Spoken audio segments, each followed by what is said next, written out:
Capítulo 25. El príncipe Andrés debía partir al día siguiente por la noche. El viejo príncipe se retiró después de cenar a su habitación sin modificar en nada sus costumbres. La princesita se encontraba en la habitación de su cuñada. El príncipe Andrés, con traje de viaje, sin charretera, preparaba en su habitación el equipaje con la ayuda del criado. Después de inspeccionar personalmente el carruaje y vigilar la instalación de las maletas, dio orden de enganchar. No quedaban en la habitación más que unos cuantos objetos de uso personal que el príncipe Andrés tenía que llevarse consigo: una arquilla, una caja de plata con los útiles de afeitar, 2 pistolas turcas y una espada que su padre había traído de Otchakov. Todos estos objetos nuevos y relucientes estaban muy bien ordenados y depositados en estuches de terciopelo. Los hombres capaces de meditar sus actos hacen por lo común en el instante de partir o en el momento en que se produce en su vida un cambio fundamental, un grave y profundo balance de sus ideas. En tales circunstancias suele un hombre recapacitar el pasado y trazar planes para el futuro. La expresión del rostro del príncipe Andrés era aquel día dulce y pensativa. Se paseaba a grandes zancadas de un extremo a otro de la habitación, con las manos cruzadas en la espalda, mirando ante sí, con la cabeza inclinada hacia el suelo y entregada a la meditación. Le dolía marchar a la guerra, le entristecía tener que dejar a su mujer, quizás ambas cosas, pero no quería en modo alguno que le vieran en tal estado. Al oír el rumor de pasos en el vestíbulo, retiró rápidamente las manos de su espalda, se detuvo al lado de la mesa como si colocara la arquilla dentro del estuche y recobró su expresión habitual, serena e impenetrable. Era el lento caminar de la princesa María. Me han dicho que habías dado orden de enganchar, dijo con voz jadeante, tanto como hubiera deseado tener una conversación a solas contigo. Dios sabe cuánto tiempo pasaremos sin vernos. ¿Te disgusta que haya venido? Has cambiado mucho, Andriusha, añadió como queriendo justificar sus preguntas. Al llamar a su hermano por su diminutivo, la princesa María sonrió. A duras penas lograba hacerse cargo de que aquel hombre austero y de brillante apostura fuera aquel mismo Andriusha, aquel chiquillo esmirriado y entrometido, su compañero de infancia. ¿Dónde está Lisa?, preguntó el príncipe, respondiendo con una sonrisa a las palabras de su hermana. Está tan cansada que se ha quedado dormida en el diván de mi habitación. Ah, Andrés, tu mujer es un tesoro, dijo, sentándose en el canapé frente a su hermano.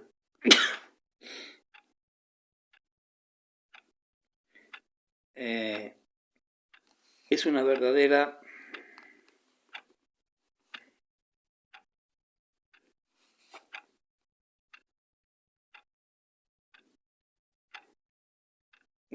criatura, una criatura encantadora y alegre, y no puedes figurarte cómo la quiero. El príncipe Andrés no contestó, pero la princesa observó la expresión irónica y desdeñosa que se dibujó en su rostro. Debe ser indulgente para con las pequeñas faltas. ¿Quién no las comete, Andrés? Acuérdate de que ha sido educada en la alta sociedad y que su situación no es hoy muy halagüeña. Hemos de situarnos en el lugar de los demás. Comprender es perdonar. Piensa cuán triste debe ser para ella tener que separarse de su marido y quedarse sola en el campo, después de la vida a que ha estado acostumbrada, en el estado en que se encuentra. Es muy triste, hermano. El príncipe Andrés miró a su hermana y sonrió como sonríe uno al mirar a las personas que cree conocer a fondo. Tú vives en el campo y no obstante no te parece tan triste, objetó. Es muy distinto. ¿Por qué tenemos que hablar de mí? Yo no deseo ni puedo desear otra vida porque no conozco otra. Hazte cargo, Andrés, de lo que significa para una mujer joven y habituada al gran mundo enterrarse en el campo en plena juventud, sola, porque papá está siempre ocupado. Y yo, bien lo sabes, cuento con muy pocos recursos para una mujer acostumbrada al trato de la sociedad más distinguida. Solo la señorita Bourrienne. Esta Bourrienne me es muy antipática, replicó el príncipe Andrés. Ah, no digas eso. Es muy buena y muy amable, y además es tan desgraciada, no tiene a nadie en el mundo, absolutamente a nadie. A decir verdad, no solo no me hacen falta sus servicios, sino que más bien me estorbaba. Ya sabes que siempre he sido huraña y que cada día aprecio más la soledad. Papá la quiere mucho. Ella y Miguel Ivanovich son las dos únicas personas con las que siempre está de buen humor. porque tanto uno como otro tienen motivos para estar agradecidos. Como dice Stern, más queremos a los hombres por el bien que les prodigamos que por el que ellos nos hacen. Papá la recogió siendo huérfana y ella tiene muy buen corazón. A papá le gusta mucho su manera de leer. Durante las veladas lee en voz alta y da gusto oírla. Sé sincera conmigo, María. Tengo la impresión de que sufres con frecuencia por el carácter de papá, preguntó el príncipe Andrés. Esta pregunta sorprendió de momento a la princesa María. Luego la conmovió profundamente. ¿A mí? ¿Por qué ha de hacerme sufrir? Siempre ha sido muy parco en palabras, pero parece que ahora se ha vuelto más áspero, dijo el príncipe Andrés con el propósito, sin duda, al hablar con tanta ligereza acerca de su padre, de desconcertar o de poner a prueba a su hermana. Eres muy bueno, Andrés, pero con frecuencia alienta en ti un orgullo desmedido, y esto no es un grave pecado, dijo la princesa, siguiendo más el hilo de sus pensamientos que el de la conversación. ¿Quién puede juzgar a su propio padre? Y si esto fuese posible, puede embargarle a uno, tratándose de un hombre como él, otro sentimiento que el de la veneración. Yo estoy muy contento y me siento muy feliz a su lado. Solo deseo que todo el mundo lo sea. El príncipe Andrés inclinó la cabeza con una expresión de desconfianza. A decir verdad, solo una cosa me apena, Andrés, sus ideas religiosas. No alcanzo a comprender que un hombre de tan esclarecido talento no pueda ver lo que es claro como la luz del día y se pierda de esta manera. Este es mi único pesar. Sin embargo, de un tiempo a esta parte observo en él una cierta mejoría. Sus bromas no son tan adustas y no ha mucho recibió un fraile y conversó con él un buen rato. Ah, hermana, mucho me temo que gastes inútilmente tu pólvora con estas frases, dijo cariñoso e irónico el príncipe Andrés. Ah, hermano, yo solo ruego a Dios y espero que un día me escuche, repuso tímidamente la princesa María después de un momento de silencio. Quisiera pedirte algo muy importante. ¿De qué se trata, María? Has de prometerme que no me lo negarás. Nada ha de costarte, ni es indigno de ti, y en cambio será para mí un gran consuelo. Prométemelo, Andrés, dijo, metiendo la mano en el bolso y cogiendo un objeto, pero sin mostrarlo, ni indicar cuál podía ser la causa que motivaba la petición, como si no pudiera hacerlo sin haber obtenido antes la promesa que solicitaba. María dirigió a su hermano una mirada tímida y suplicante. «Y si fuera algo que reclamara de mí un gran esfuerzo», replicó el príncipe Andrés como si se presintiera de lo que se trataba. «Piensa como te plazca, pero hazlo por mí. No me lo niegues, te lo suplico. El padre de mi padre, el abuelo, lo llevó en todas sus campañas y sin sacar aún del bolso lo que tenía en la mano, repitió, ¿me lo prometes? Naturalmente, ¿qué es? Recibe, Andrés, con esta medalla mi bendición y prométeme que no has de quitártela nunca. ¿Me lo prometes? Si no pesa mucho ni me daña el cuello, solo por darte gusto», prosiguió el príncipe Andrés. Pedro al punto se arrepintió de la ligereza de su tono al advertir la intensa emoción de sus palabras habían producido en su hermana y añadió, «Estoy muy contento de veras, muy contento. A pesar tuyo, él te salvará y te llevará así, porque solo él reside en la verdad y la paz», dijo la princesa María con voz trémula de emoción, presentando a su hermano con gesto solemne una hermosa imagen oval del Salvador, de rostro moreno, en un marco de plata y que pendía de una cadena del mismo metal, todo ello de un trabajo minucioso. María se persignó, besó la imagen y la entregó a Andrés. «Te lo ruego, Andrés, hazlo por mí». En sus grandes ojos refulgían la bondad y la dulzura, iluminando su rostro enjuto y enfermizo y prestándole una insospechada belleza. El hermano hizo ademán de tomar la medalla, pero ella le detuvo. Comprendió Andrés lo que con ello quería significar, por lo que se persignó y besó la imagen, y aunque estaba emocionado, su rostro reflejaba a un tiempo la ternura y la ironía. «Gracias». María estampó un beso en su frente y volvió a sentarse en el diván. Ambos guardaron en silencio durante un buen rato. «Escúchame, Andrés, sé bueno y generoso como siempre lo has sido. No seas severo con Lisa», dijo reanudando la conversación. «Es tan encantadora, tan buena y su situación ahora es tan triste. Me parece, María, que nada digo, que ningún reproche dirijo a mi mujer y que no estoy disgustado con ella. ¿Por qué, pues, me dices todo esto?» María se ruborizó y cayó como si considerara culpable de algo. «Yo nada te he dicho y en cambio ha habido quien te dijera algo y esto me apena mucho. En la frente, en las mejillas y en el cuello de la princesa María aparecieron unas manchas rojizas. Quería decir algo, pero no podía hablar. Su hermano adivinó su intención. Después de comer, Luisa había explicado entre sollozos su presentimiento de un parto desgraciado, el miedo que la atenaciaba acerca de ello, y se había lamentado de su suerte, quejándose de su suegro y de su marido. Después de derramar abundantes lágrimas, se había quedado dormida. El príncipe Andrés compadecía a su hermana.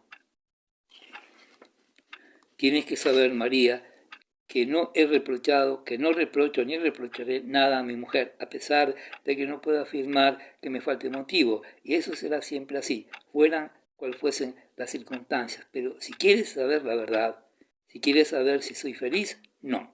Y ella es feliz, no. ¿Por qué? Lo ignoro. Y diciendo esto se levantó, se acercó a su hermana e inclinándose le dio un beso en la frente. Se iluminaron sus pupilas con un brillo inteligente y desacostumbrado.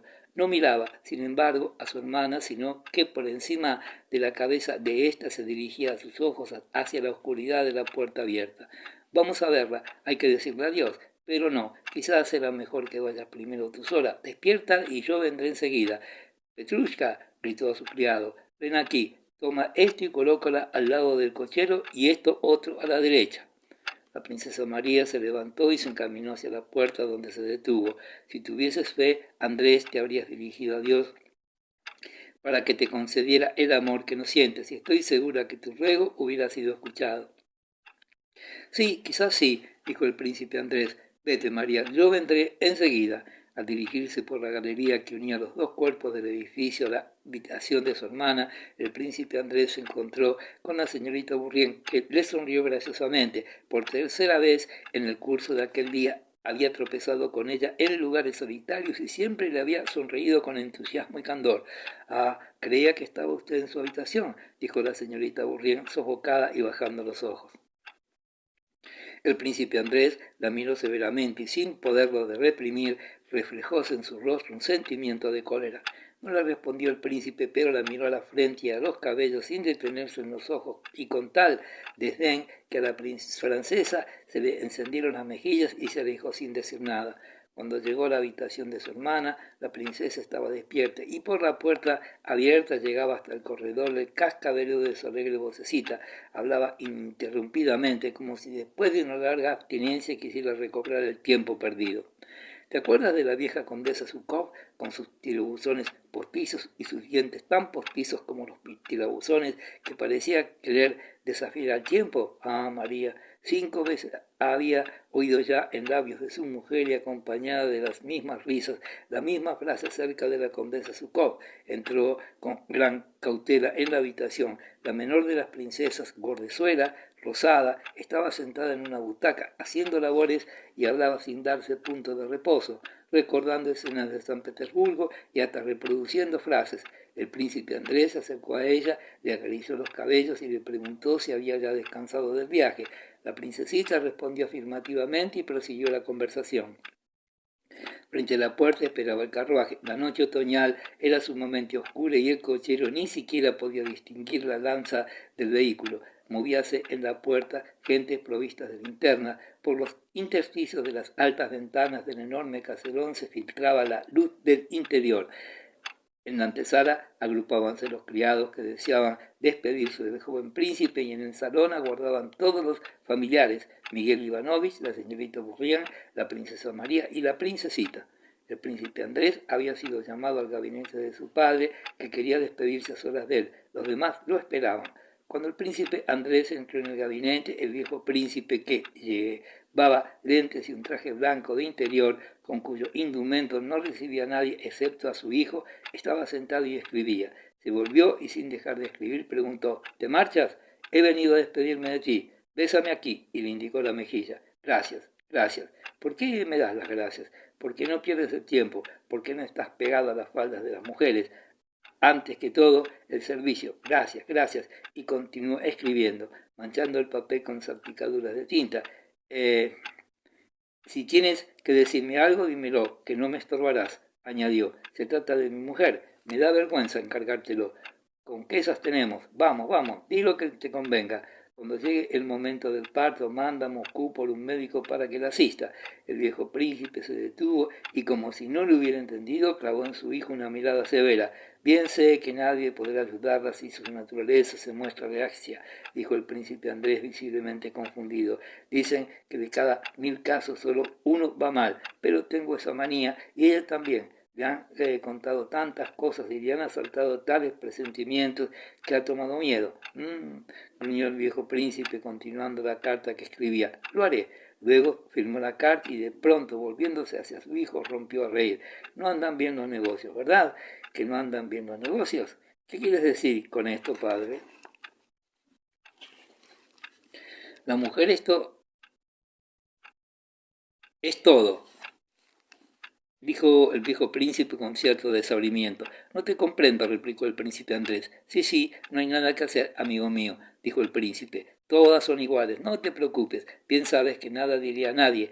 Tomó la mano de su hijo con la suya, pequeña y huesuda, la estrechó y con una mirada rápida y penetrante clavó en él sus ojos, y de nuevo rompió a reír. El hijo dio un suspiro que revelaba que el viejo le había comprendido. Con su habitual vivacidad, el príncipe cerró y lacró la carta, dejando luego el sello, el lacre y el sobrescrito esparcidos encima de la mesa.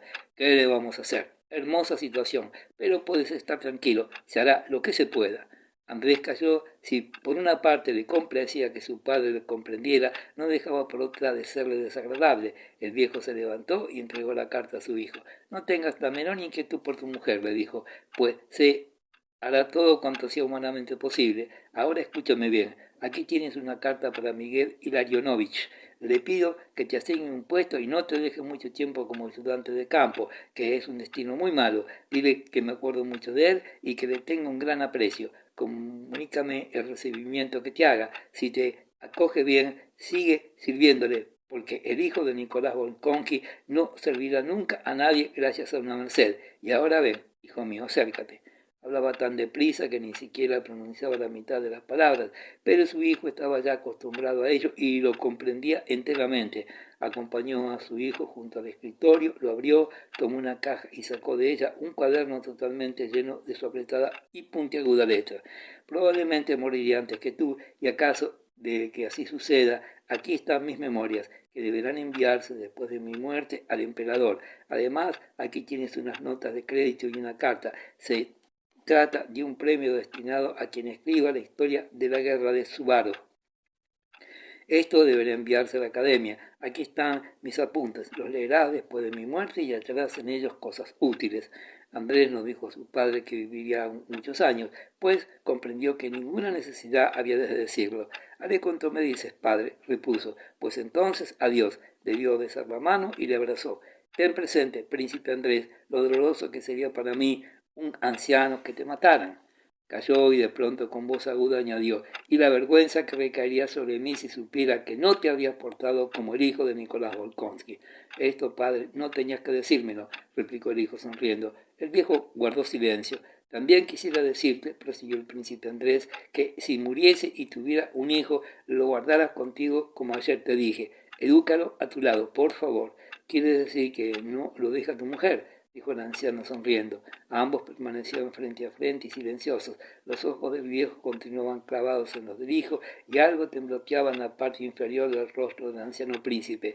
Ya nos despedimos. Ahora vete, dijo de pronto. Vete, repitió con tono áspero, abriendo las puertas del gabinete. ¿Qué pasa? ¿Qué ocurre?, preguntó la princesa María al advertir al príncipe Andrés y al viejo, que gritaba como si fuera presa de cólera y se mostraba con su blanca indumentaria, sin peluca y con sus gruesas gafas. El príncipe Andrés lanzó un suspiro y nada respondió. Vamos, dijo dirigiéndose a su mujer, y este vamos tenía un no sé qué de frío y de burlón, cual si quisiera decir, es hora ya de que hagas todas tus muecas.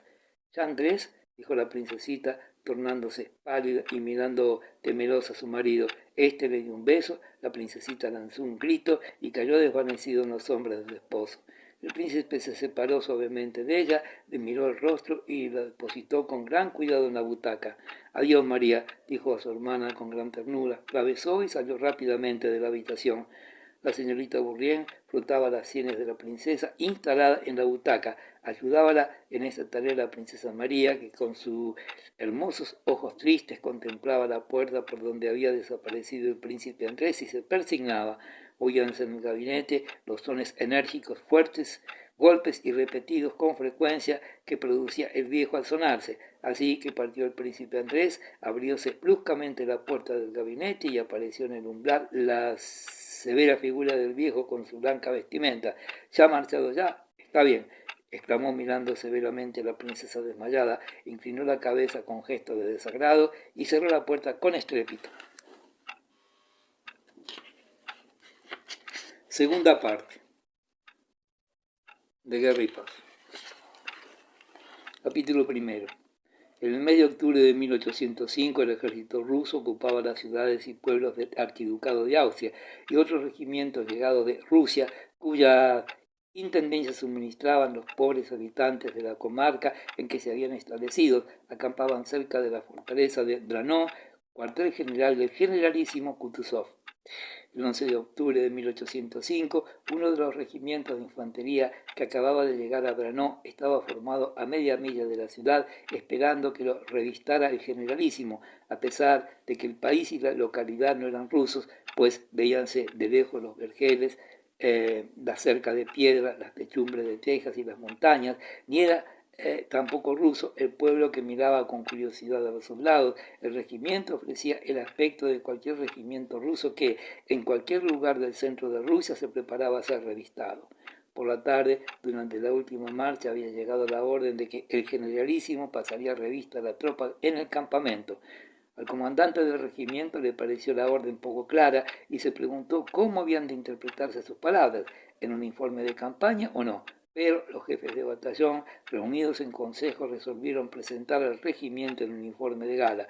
Fundamentaron tal decisión en que siempre es preferible pecar por exceso que por defecto, y los soldados, después de una marcha de 30 verstas, sin siquiera cerrar los ojos, se pasaron la noche entera cepillando y limpiando sus efectos. Los ayudantes de campo y los jefes de compañía tomaran sus disposiciones y a la mañana siguiente el regimiento, en lugar de una tropa desordenada como era la tarde anterior durante la última marcha, presentaba una masa organizada de 2000 hombres. Cada uno sabía la misión que tenía encomendada. Cada botón, cada correa estaban en su sitio y todo estaba limpio y reluciente. Y no solamente se había atendido el exterior, sino que si el generalísimo hubiese examinado el interior de cada uniforme, hubiera encontrado una camisa limpia y en todas las mochilas un juego completo de los efectos reglamentarios, agujas y jabón. Como decían los soldados, solo una cosa preocupaba a todo el mundo, el calzado. Los más de los hombres llevaban los zapatos estropeados. No obstante, no podía culparse de ello al jefe del regimiento, pues a pesar de sus reiteradas demandas y el recorrido de 1 millar de verstas que el regimiento había efectuado, la administración austríaca no le había suministrado aún el género. El comandante del regimiento era un viejo general sanguíneo, con cejas y patillas grisáceas, ancho de hombros y un poco encorvado. Vestía un uniforme nuevo con unas tupidas charreteras doradas que daban mayor realce a sus robustos hombros. Su aspecto era el de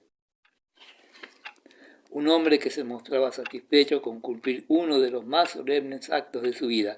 Marchaba al frente del regimiento con paso inseguro, pero manifestaba a las claras que se sentía orgulloso de sus hombres y que se ocupaba de ellos con todo el alma. Sin embargo, revelaba a su continente que, además de los intereses militares, los sociales y el sexo femenino ocupaban asimismo lugar preferente en su ánimo.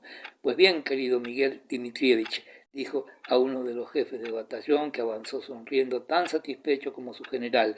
La noche ha sido dura, pero creo que el regimiento es de buen ver. ¿No le parece a usted? El comandante del batallón comprendió la ironía y rompió a reír. Sí, no creo que nos expulsasen del campo de Marte. ¿Qué ocurre?, preguntó el comandante. En aquel momento, por la carretera que comunicaba con la ciudad donde estaba formada la infantería, aparecieron 2 jinetes. Era un ayudante de campo seguido de un cosaco. El primero venía del Estado Mayor para dar precisiones al comandante del regimiento acerca del significado de la orden del día anterior que, Por lo visto, se prestaba a interpretaciones, es decir, el generalísimo quería encontrar al regimiento tal cual acababa de llegar de la marcha, capotes de campaña, las armas en la vaina y en disposición de reemprender aquella. El día anterior, un miembro del Consejo Superior de Guerra había llegado de Viena al cuartel general de Kutuzov con la proposición y la demanda de incorporarse cuanto más pronto mejor al ejército del archiduque Fernando y del general Mack, a lo que Kutuzov expuso su opinión contraria. Entre otras pruebas, a favor de su punto de vista, contaba con la posibilidad de mostrar al general el lamentable estado en que se encontraban las tropas que llegaban de Rusia, de modo que en cuanto más deplorable fuera esta, más satisfecho habría de sentirse. El ayudante de campo, que ignoraba este detalle, transmitió al comandante del regimiento la orden categórica del generalísimo que los soldados estuviesen a punto de marcha, es decir, con equipo de campaña, y que, en caso contrario, el generalísimo se mostraría muy descontento. Al oír estas palabras, el comandante bajó silenciosamente la cabeza, encogiéndose de hombros, y con gesto nervioso separó las manos. Bueno, la hemos hecho, exclamó. ¿Lo vio usted? Ya se lo había dicho Miguel Dmitrievich. Uniforme de campaña con los capotes, añadió al jefe de batallón con tono de convicción. Ah, cielo, prosiguió y se adelantó con actitud resuelta. Señores, jefe de compañía, gritó con voz habituada al mando. Sargentos, ¿tardarán mucho en llegar? Pronto el ayudante de campo, con una expresión de respetuosa deferencia que referíase visiblemente a la persona acerca de las cuales estaba hablando. Tal vez dentro de una hora. ¿Tendremos tiempo de cambiar el uniforme? No lo sé, mi general. El comandante del regimiento avanzó hasta las filas y dio la orden de cambiar de uniforme y ponerse el capote de campaña. Los jefes de compañía se dirigieron presurosos a sus unidades respectivas.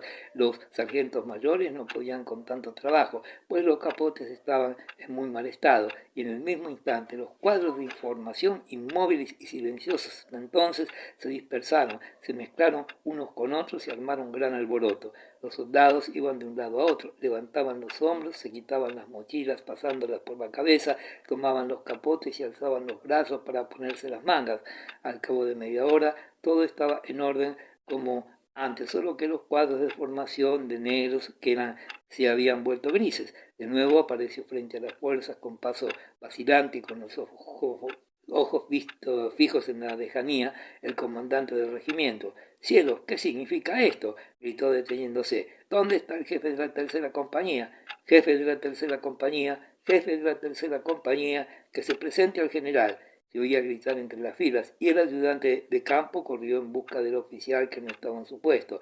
Cuando las voces llenas de celo, gritando hasta desgañitarse, jefe de la tercera compañía, llegaron a su destino, apareció el oficial reclamado y, a pesar de que era viejo y poco acostumbrado a correr, se dirigió hacia el general dando saltitos con las puntas de los pies. El rostro del capitán expresaba la inquietud del alumno a quien se manda recitar una lección mal aprendida. Aparecieron unas manchas en su encarnada nariz, evidentemente por falta de sobriedad, y le temblaron los labios. Mientras el capitán iba avanzando, moderando el paso a medida que se acercaba al general, este no le quitaba la vista de encima, examinándole de pies a cabeza. Pronto vestirá usted a sus hombres con harapos. ¿Qué significa esto? Gritó, adelantando la mandíbula inferior y señalando en las filas de la tercera compañía un soldado cuyo capote era de distinto color que el de los demás. ¿Dónde está usted escondido? Estamos esperando al generalísimo y deserte usted del puesto. Ya le enseñaré yo cómo debe vestirse a los soldados para una revista. El jefe de la compañía, mirando fijamente a su superior, oprimía entre sus dedos cada vez con más fuerza la visera del kepis, como si en este contacto residiera su salvación. Pues que se calle usted. ¿Cuál es de sus hombres el que va vestido como un húngaro? Dijo con tono de severa chanza el general.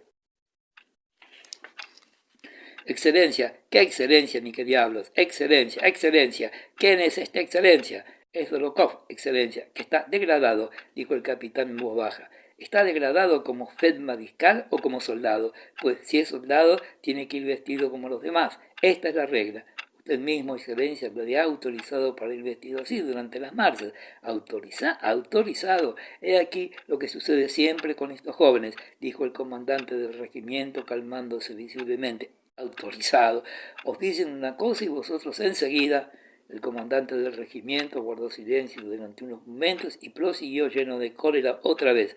Vamos, basta ya. Haga usted el favor de vestir a sus soldados como Dios manda. Y el general, con el ayudante de campo a su lado, comenzó a revistar con paso inseguro el regimiento. Complacíase manifiestamente en su cólera y andaba en busca, mientras examinaba el regimiento, de un nuevo pretexto para dar muestras de ella. Luego de reconvenir a un oficial por unos botones poco limpios y a otro por la defectuosa alineación, se acercó a la tercera compañía. ¿Cómo te sostienes tú? ¿Dónde está tu pierna? Vamos, ¿dónde está tu pierna?, gritó el comandante del regimiento cuando faltaban 5 hombres para llegar ante Dólokhov, que llevaba un capote azul. Dólokhov mostró poco a poco la pierna que tenía doblada y, de pie con su mirada atrevida e insolente, fijó los ojos en los del general. ¿Por qué llevas capote azul? ¡Fuera, sargento mayor, que lo vistan! ¿Cómo es posible? Pero no pudo terminar la frase. Mi general, mi obligación es cumplir sus órdenes, pero no tengo por qué tolerar. Le atajó rápidamente Dólokhov. No se puede hablar durante la formación, no se puede hablar ni una palabra, ni una palabra. No estoy obligado a soportar injurias, terminó diciendo Dólokhov con voz fuerte y clara. El general y el soldado se miraron de nuevo fijamente. El general cayó y, tirando rabiosamente del fajín, dijo: «Haga usted el favor de cambiar de indumentaria», y se alejó. Capítulo 2. «Ya está aquí», gritó en aquel momento el soldado que permanecía al acecho. El comandante del regimiento corrió, presa de gran acaloramiento, hacia su caballo. Tomó las riendas con mano trémula, hirió el cuerpo y, una vez bien instalado, desenvainó el sable y, con rostro resuelto, rebosante de satisfacción, se dispuso a dar órdenes. El regimiento efectuó un movimiento ondulante como un pájaro y luego permaneció inmóvil. «Firmes», gritó el comandante del regimiento con voz vibrante. Alegre para él, severa para el regimiento y deferente para el jefe que se acercaba. Por la larga y ancha carretera vecinal bordeada de árboles, avanzaba rápidamente con un chirriar de muelles en una gran carretera vienesa de color azul. Seguían al galope un cuerpo de escolta y la guardia de croatas. Al lado de Kutuzov iba sentado un general austríaco cuyo blanco uniforme contrastaba con la negra indumentaria de los rusos. La carretera hizo alto cerca del regimiento. Kutuzov y el general austríaco hablaban en voz baja, y cuando hubieron descendido del estribo del vehículo, Kutuzov sonrió ligeramente, como si no estuvieran allí presentes 2 millares de hombres que le estaban mirando y conteniendo el aliento. El grito del comandante rasgó el aire. El regimiento se estremeció de nuevo al presenciar armas. En medio de un silencio sepulcral se dejó oír la débil voz del generalísimo. El regimiento rugió: «¡Viva su excelencia!», y de nuevo todo quedó sumido en el silencio. De momento, Kutuzov permaneció de pie en el mismo lugar mientras desfiló el regimiento y luego, acompañado del general vestido de blanco y de su escolta, recorrió las filas. Por el modo como el comandante del regimiento saludaba al generalísimo sin apartar los ojos de él, por la manera de marchar inclinado entre las filas, siguiendo los menores gestos del generalísimo e incorporándose a cada palabra y a cada movimiento suyo, se veía claramente que cumplía los deberes de su misión con mayor agrado todavía que sus obligaciones de jefe. En comparación con lo que habían llegado a Braunau, al mismo tiempo el regimiento, gracias al cuidado y a la severidad del comandante, ofrecía muy buen aspecto. Excepto el calzado, todo estaba atendido con gran esmero y eran 217 el número de bajas por enfermedad. Kutuzov iba revistando las tropas y se detenía con frecuencia para dirigir algunas palabras amables a los oficiales de la guerra de Turquía que conocía personalmente, y hasta a los mismos soldados, examinando el calzado de estos últimos. Bajaba a menudo tristemente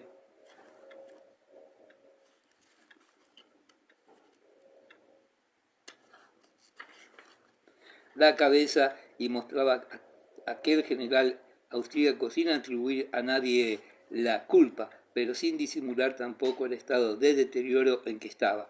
El comandante del regimiento se apresuraba siempre a ponerse al lado del general, temeroso de perder una sola palabra de este relativa a su tropa. Detrás de Kutuzov, y a una distancia en que hasta las palabras pronunciadas en voz baja podían ser oídas distintamente, seguían veintenas de hombres de séquito, Iban estos conversando entre sí y soltaban de cuando en cuando alguna carcajada. Un apuesto y bizarro ayudante de campo seguía de cerca al generalísimo. Era el príncipe Volkonji, a cuyo lado iba su compañero Nevsky, un oficial superior, corpulento y de baja estatura, de rostro afable, sonriente y ojos de una gran dulzura. Nevsky, excitado por un oficial de húsares que estaba cerca de él, podía apenas contener la risa. El oficial de húsares, sin sonreír siquiera, sin dar a sus ojos el menor cambio de expresión, con rostro muy grave, miraba la espalda del comandante del regimiento y remedaba todos sus movimientos. Cada vez que se ponía a temblar y se inclinaba hacia adelante, el oficial de húsares hacía lo propio. Nevsky se reía a mandíbula batiente y advertía a los que tenían cerca para que se dieran cuenta de los ademanes de su compañero.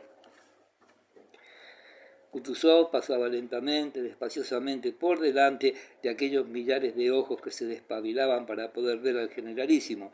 Al llegar frente a la tercera compañía, se detuvo bruscamente. Su séquito, que no se había dado cuenta de su detención, estableció involuntariamente contacto con el jefe supremo. ¡Ah, Timokhin!, exclamó el generalísimo al advertir al capitán de la roja nariz, aquel que había sufrido una reprimenda a causa del capote azul. Cuando el comandante del regimiento le dirigía alguna observación, Timokhin se guía de tal modo que parecía materialmente imposible poder enderezarse más, pero cuando le habló el generalísimo, todo su cuerpo cobró tal rigidez que a poco que la mirada de aquel se prolongara, veíase claramente que no podría mantenerse en semejante actitud. Kutuzov se hizo cargo al punto de la situación y como no quería ningún mal al capitán, se apresuró a volverse. Una sonrisa imperceptible se dibujó en el mofletudo rostro de Kutuzov, cercado por una cicatriz. Es un compañero de armas, de Izmail, dijo, un bravo oficial. ¿Está usted contento de él?, preguntó Kutuzov al comandante del regimiento, y este, reflejado como en un espejo por los gestos del oficial de húsares, se puso a temblar. Adelantóse y respondió, sí, excelencia, muy contento. Todos tenemos nuestras flaquezas, dijo Kutuzov sonriendo al tiempo que se alejaba. Su flaco era Baco. El comandante del regimiento se asoló como si él tuviera la culpa y no respondió. En aquel momento el oficial de húsares se dio cuenta de la expresión del rostro del capitán, de la roja nariz y vientre hundido, y lo remedó de tal modo que Nevsky no pudo contener la risa. En esto, Kutuzov se volvió, pero el oficial podía gobernar sus pasos a su antojo. En el momento en que el generalísimo se volvió, el oficial compuso al punto una mueca y recobró enseguida la expresión más grave, respetuosa e inocente. La tercera compañía era la última, y Kutuzov, que se había puesto pensativo, pareció entonces acordarse de algo. Se destacó del escolta el príncipe Andrés y en francés dijo en voz baja, me ordenó usted que le hiciera memoria del desgradado Dolokhov, que pertenece a este regimiento. ¿Dónde está?, inquirió Kutuzov. Dolokhov, que se había puesto el capote gris de soldado, no esperaba ciertamente que lo llamaran. Apuesto soldado, de claros ojos azules, se destacó de la fila en que estaba. Se acercó al generalísimo y presentó armas. ¿Una queja?, preguntó Kutuzov, frunciendo ligeramente el ceño. Es Dolokhov, dijo el príncipe Andrés. Ah, exclamó Kutuzov, espero que esta lección te será provechosa. Cumple bien con tu servicio. El emperador es magnánimo y si te lo mereces no te olvidará. Con sus claros ojos azules, Dolokhov miraba al generalísimo con la misma desenvoltura que al comandante del regimiento y, con la expresión que aquellas cobraran, parecía suprimir las distancias que tanto separan al generalísimo del soldado. Solo una cosa pido, excelencia, replicó con voz fuerte y segura, que se me depare la ocasión de borrar mi falta y demostrar mi afecto al emperador y a Rusia. Kutuzov se volvió y se dibujó en su rostro aquella misma sonrisa que adoptó al dirigirse al capitán Timokhin, y ensombreciéndose su entrecejo, como si quisiera con ello dar a entender que hacía ya mucho tiempo que sabía cuánto decía y podía decir Dolokhov, que todo aquello le fastidiaba y que esperaba otra cosa. Luego se dirigió a la carretera. El regimiento se formó por compañías y se encaminó hacia los cuarteles que le habían sido designados no muy lejos de Brno, donde esperaban los soldados poder calzarse, vestirse y descansar después de una marcha muy dura. Supongo que no está usted enojado conmigo, Prokhor Ivanovich. dijo el comandante del regimiento acercándose al capitán Timokhin, que marchaba al frente de la tercera compañía. El servicio del emperador, no puede uno, a veces dice uno,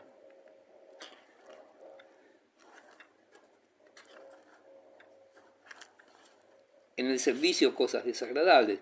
Bien sabe usted que sería yo el primero en excusarme. Lo ha encontrado todo muy bien y tendió la mano al capitán. Perdone usted, mi general, pero ni siquiera he intentado disculparme, respondió el capitán sonriente, ruborizado hasta las orejas y mostrando el hueco que presentaban dos dientes que le habían arrancado de un culatazo en Ismail.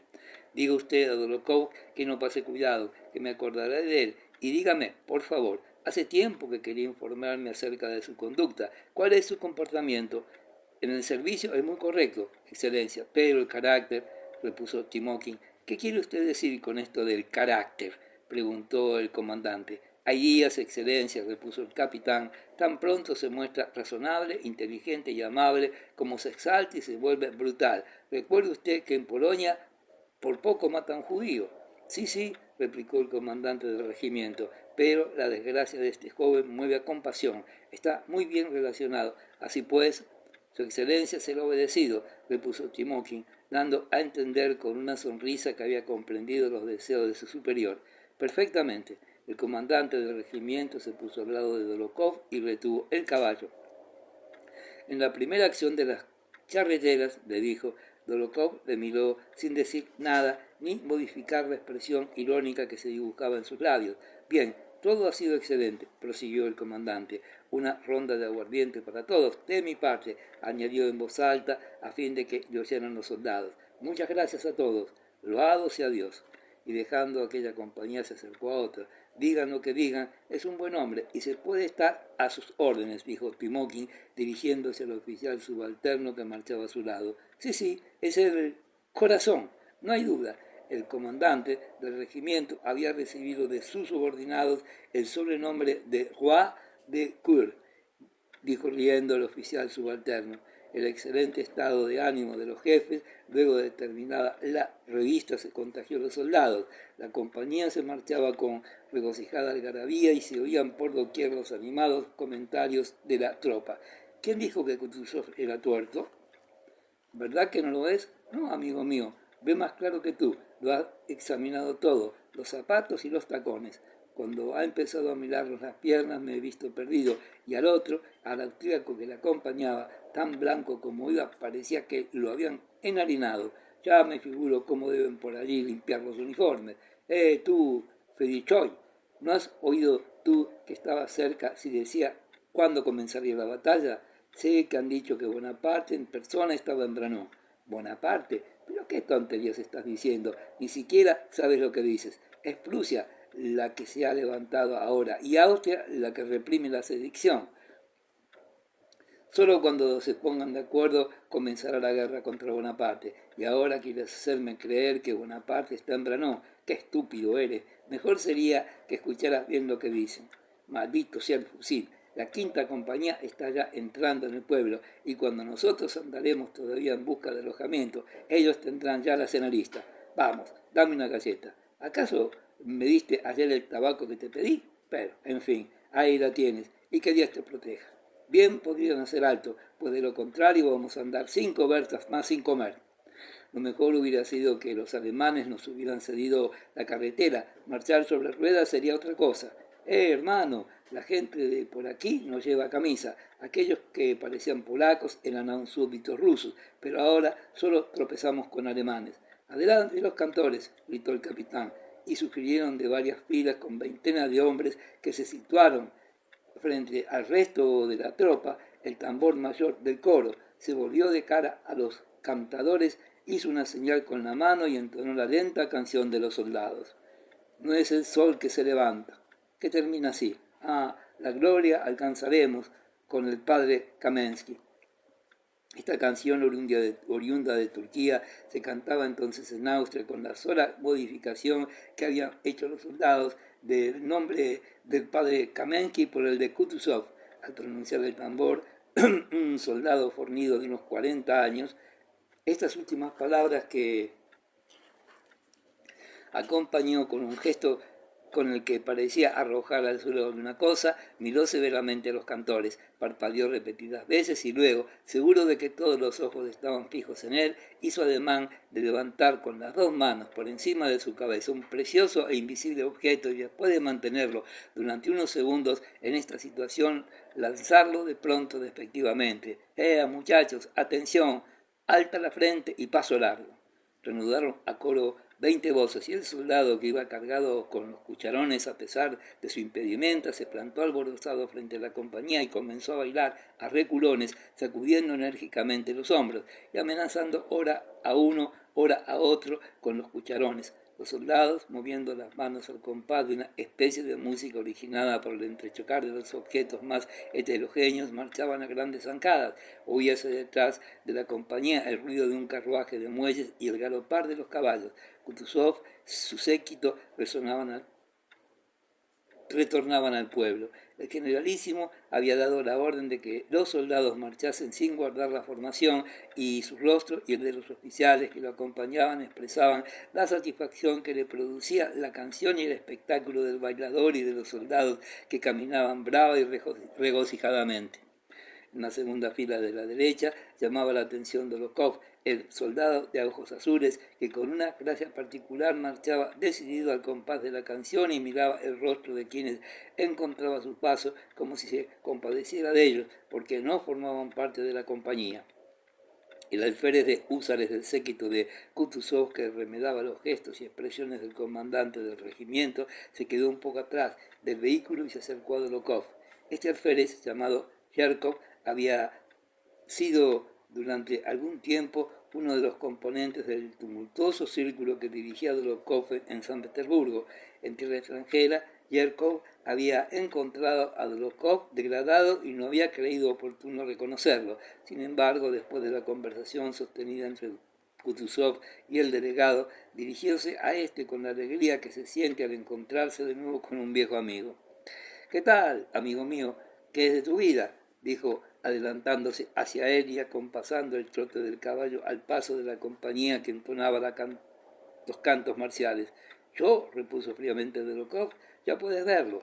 La jubilosa canción prestaba una especial significación a la hipócrita alegría que demostraba Yerkov y a la deliberada frialdad de las respuestas de Dolokhov.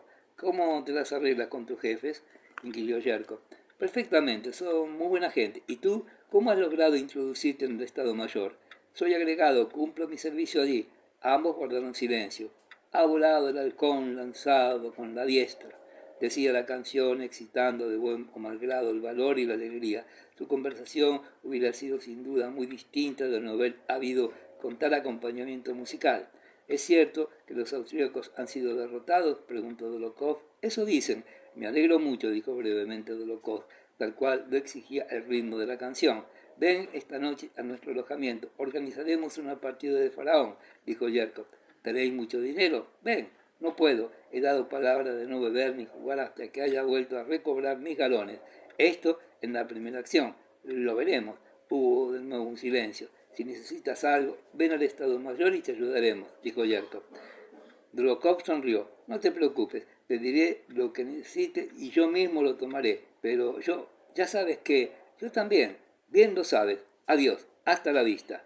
Muy lejos de mi tierra, Yerkov espolió el caballo que se encabritó 3 veces, no acertando a firmar en el suelo sus cascos para emprender la marcha. Se decidió finalmente y galopando al compás de la canción dejó atrás de la compañía y muy pronto alcanzó el carruaje. Capítulo 3. De retorno de la revista, Kutuzov, acompañado del general austríaco, pasó su gabinete de trabajo, llamó al ayudante de campo y le ordenó traerle algunos documentos relativos al estado de las tropas y las cartas que se habían recibido del archiduque Fernando, que mandaba el ejército de vanguardia. El príncipe Andrés Volkonsky entró en el gabinete con los documentos solicitados. Ante el plano extendido sobre la mesa estaban sentados Kutuzov y el general austríaco, miembro del Consejo Superior de Guerra. «Ah», dijo Kutuzov mirando a Volkonsky como si lo invitara a a esperarse. Y luego continuó en francés la conversación interrumpida. Yo solo digo una cosa, mi general, prosiguió Kutuzov con una elegancia de expresión y de pronunciación que obligaba a escuchar cada palabra, pronunciada lentamente y con la mayor claridad.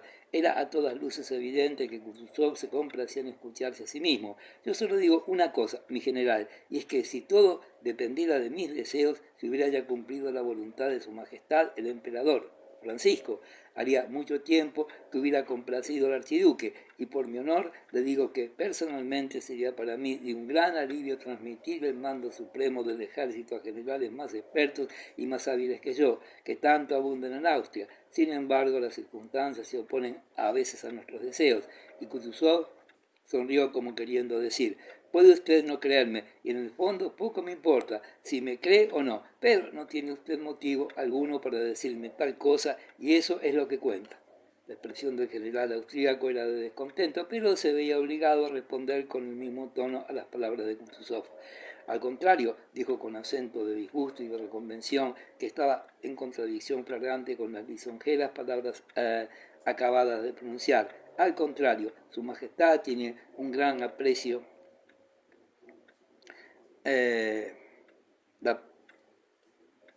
la participación de vuestra excelencia a la obra común, pero opinamos que la lentitud actual priva al glorioso ejército ruso y a sus jefes de los laureles que están acostumbrados a recoger en las batallas.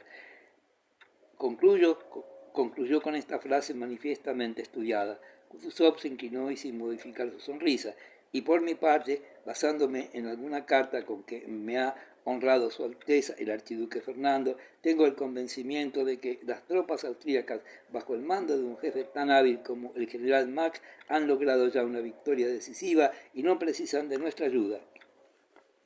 El general frunció el ceño. No habían llegado aún noticias concretas y positivas acerca del desastre sufrido por los austriacos, pero como se conocían algunos detalles que confirmaban los más pesimistas rumores, aquella mención de Kutuzov tenía más bien el carácter de una mofa. No obstante, este sonrió dulcemente con aquella misma expresión con que quería dar a entender que se reservaba el derecho de suponer cierto lo que decía, y en efecto, la última carta que se había recibido del ejército de Mack anunciaba la victoria y la conquista de una posición estratégica extraordinariamente favorable para el ejército. Dame esta carta, dijo Kutuzov dirigiéndose al príncipe Andrés. Aquí está, haga usted el favor de mirar. Y Kutuzov, con una sonrisa burlona en los labios, dio lectura en alemán al siguiente párrafo de la carta del archiduque Fernando.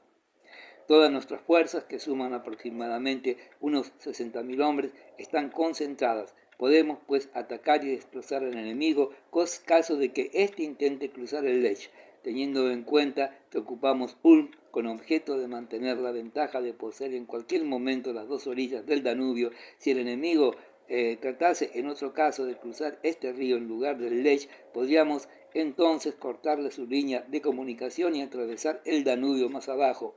Y por último, si nuestros adversarios quisieran atacar con todas sus fuerzas a nuestros fieles aliados, les impediríamos en absoluto realizar este propósito. Así pues, esperamos confiados a que el ejército imperial ruso ultime sus preparativos y luego nos será fácil entre todos hallar la coyuntura favorable de emplazar al enemigo en el lugar que le corresponde y merece. Al terminar este párrafo, Kutuzov respiró profundamente y miró con atención y benevolencia al miembro del Consejo Superior de Guerra. Su excelencia no ignora, sin duda, la sabia regla que prescribe que debe simplemente suponerse lo peor, dijo el general austriaco, que deseaba visiblemente poner fin a todo género de bromas y dar pronto por terminado tan enojoso asunto. Se volvió involuntariamente hacia el ayudante de campo. Perdone, mi general, le atajó Kutuzov, y dirigiéndose al príncipe Andrés, toma del despacho de Kolbosky todos los informes de nuestras espías, y aquí tienes 2 cartas de parte del conde Notis, las del archiduque Fernando y algunas otras, le dijo entregándole algunos papeles. Con todo ello, y en francés redacta un memorándum al que añadirás todas las noticias que poseemos referentes a los movimientos del ejército austríaco. Cuando esté terminado, lo presentaré todo a su excelencia. El príncipe Andrés se inclinó ligeramente, demostrando con su actitud que desde el primer momento había comprendido no solo cuanto Kutuzov decía, sino también cuánto quería decir. Todos los papeles, saludó y caminando poco a poco sobre la alfombra, salió del gabinete.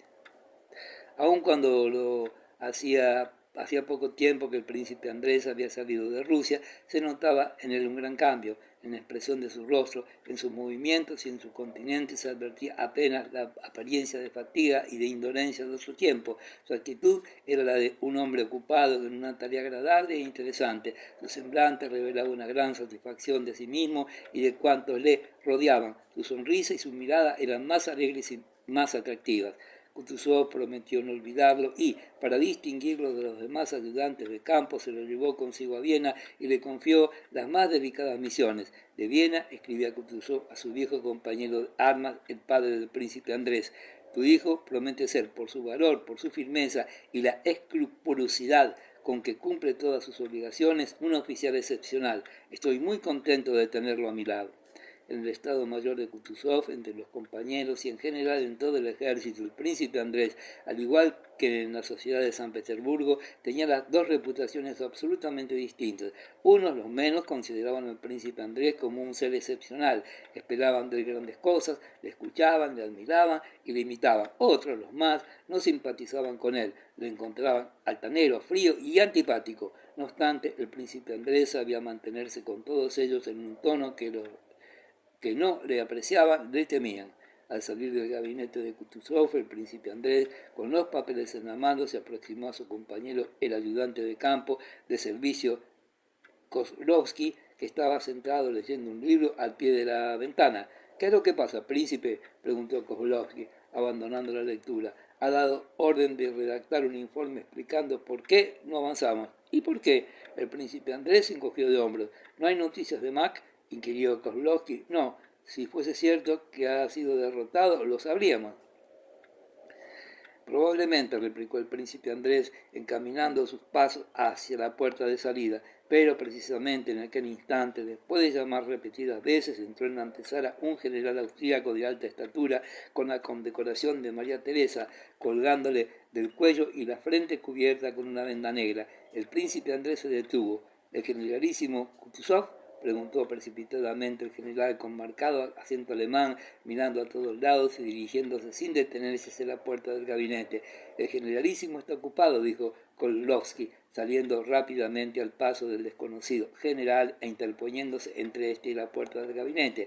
¿A quién debo anunciar? El desconocido general, con un gesto despectivo y extrañado de que no le conocieran, miró de cabeza a los pies a Kozlovsky, que era más bien un hombre pequeño. El generalísimo está ocupado, insistió tranquilamente Kozlovsky.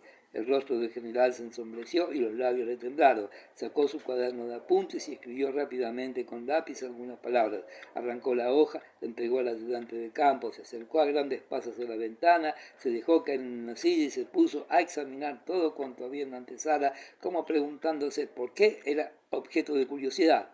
Luego levantó la cabeza, estiró el cuello, como si se dispusiera a hacer algo, y de pronto, como si tararease, emitió un sonido extraño que se extinguió enseguida. Se abrió la puerta del gabinete y apareció Kutuzov. El general, de la cabeza vendada, como si se aprestara a evitar un peligro, se adelantó con paso rápido hacia Kutuzov. Este, que no se había movido del umbral de la puerta, quedó estupefacto por espacio de unos segundos. Pareció luego recorrer por su rostro un rápido estremecimiento. La frente se le arrugó, bajó respetuosamente la cabeza, se dio el paso a Mack y cerró la puerta.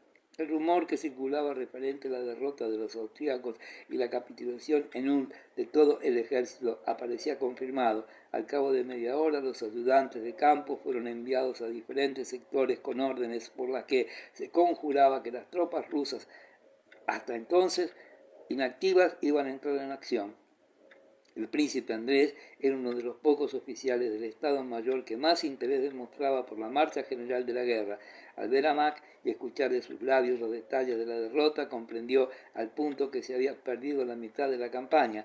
Vio claramente la difícil situación en que se encontraba el ejército ruso y representóse vivamente lo que le esperaba y el papel que le tocaría desempeñar. Al pensar en la derrota de la orgullosa Austria, le invadían involuntariamente la emoción y la alegría, y creía que tal vez Antes de una semana asistía al primer choque entre rusos y franceses que había tenido lugar desde los tiempos de Suvarov y en el cual tomaría parte. Tenía por un lado el genio de Bonaparte, que podría hacer inútil toda la aventura del ejército ruso, y por otro no podía admitir la derrota de su héroe. Conmovido y alterado por estas ideas, el príncipe Andrés se retiró a su habitación para escribir a su padre, lo que hacía todos los días. Tropezó en el corredor con su compañero Nevsky y el regocijante Yerkov. Como siempre, ambos estaban riéndose. ¿Qué te ocurre con esta cara?, preguntó Nevsky, advirtiendo la palidez y el brillo de los ojos del príncipe Andrés. No hay ciertamente motivos para estar alegre, replicó Volkonsky.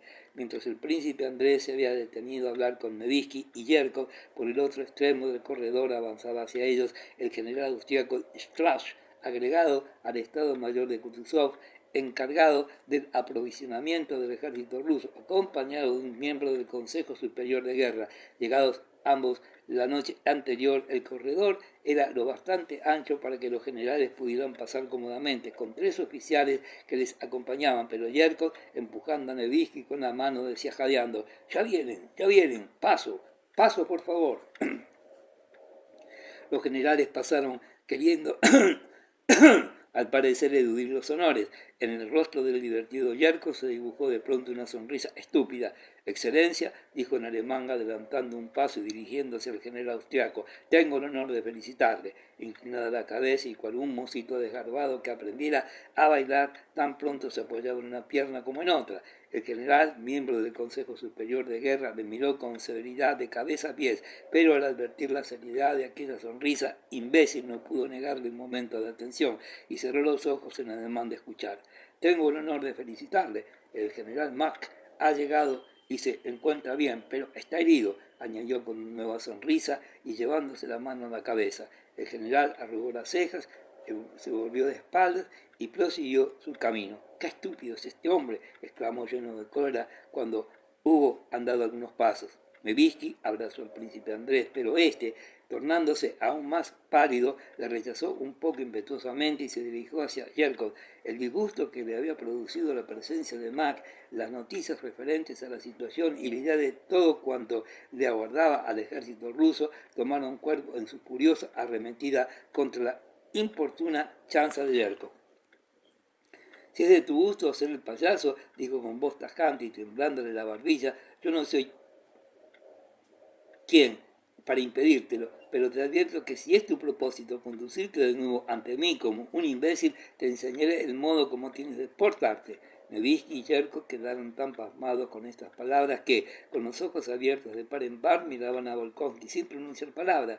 Pero si no he hecho más que felicitarle, dijo Yerkov. Basta de bromas, haced el favor de callar, dijo Volkonsky, y tomando a Nevsky del brazo se alejaron ambos de Yerkov, que quedó mudo de asombro. «¿Pero qué te ocurre, amigo mío?», dijo Nevsky para calmarlo. «Vamos a ver», repuso vivamente el príncipe Andrés, que tuvo que detenerse a causa de la emoción que le embargaba. «Somos oficiales que servimos al emperador y a la patria, viendo por tanto alegrarnos del éxito común y sufrir con resignación el fracaso, o somos criados que no ponen el menor interés en los negocios de su amo.